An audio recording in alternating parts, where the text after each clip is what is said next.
પ્રભુ ઈસુના ગૌરવી નામમાં આજની સવારની પ્રેમી સલામ. પ્રભુના વચનોથી દિવસની શરૂઆત, દેવના વચનોથી દિવસની શરૂઆત. અને એટલે ખાતરીદાયક પ્રભુનું વચન દરરોજ આપણે જોઈએ છે. અને આપણો સબ્જેક્ટ, આપણો વિષય છે સુવાર્તા. સુવાર્તા ફેલાવનાર, સુવાર્તા કહેનાર અને સુવાર્તા સ્વીકારનાર વ્યક્તિની લાયકાતો આપણે જોઈ.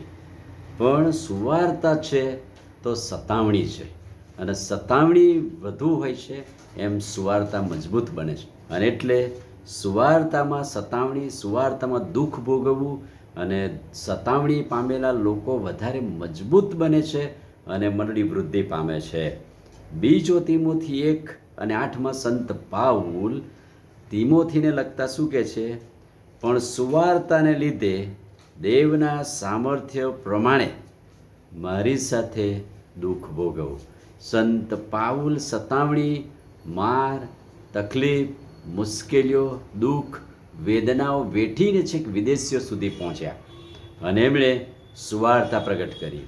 અને એટલે જ એ નમૂનો આપતા પિત્તર પણ કહે છે કે સતાવણી છે, દુઃખ છે, મુશ્કેલીઓ છે.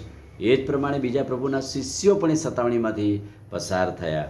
સતાવણીને લીધે સ્તેફન શહીદ થઈ ગયા. અને એટલે જ સંત પાઉલ એ જુવાન તિમોથીને ઉત્તેજન આપીને કહે છે, સુવાર્તા છે તો સુવાર્તાના દેવના સામર્થ્યને લીધે દુઃખ ભોગવવા તૈયારી રહે. એટલે સુવાર્તામાં દુઃખ ભોગવવું પડે. સુવાર્તાને લીધે સતાવણી છે. જો આપણે સુવાર્તા આપીએ છીએ, પ્રભુનું વચન આપીએ છીએ, તો સતાવણી ચોક્કસ છે.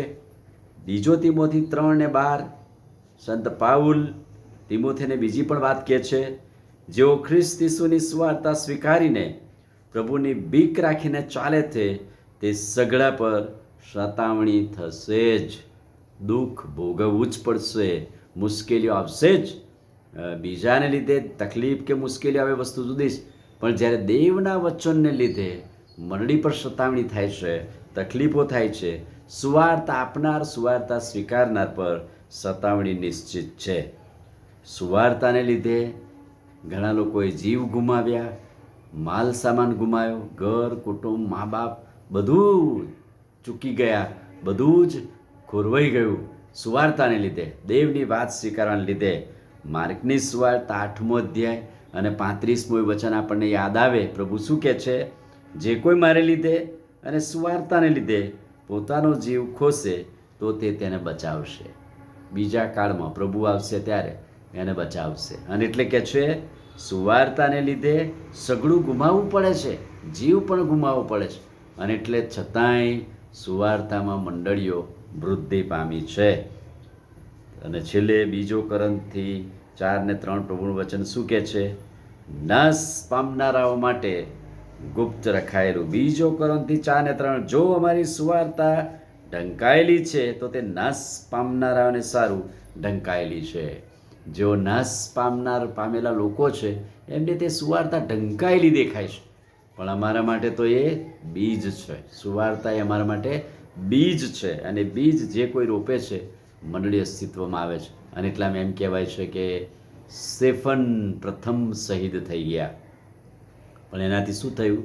સંત પાઉલ જેવા ખૂંખાર પ્રભુ પાસે આવ્યા, એમણે જોયું અને એમણે સુવાર્તા સ્વીકારી. ત્યારે એ જ દુઃખ વેઠતા છેક વિદેશીઓ સુધી પહોંચ્યા. એટલા માટે સુવાર્તા છે તો સતાવણી છે, દુઃખ અને મુશ્કેલીઓ છે.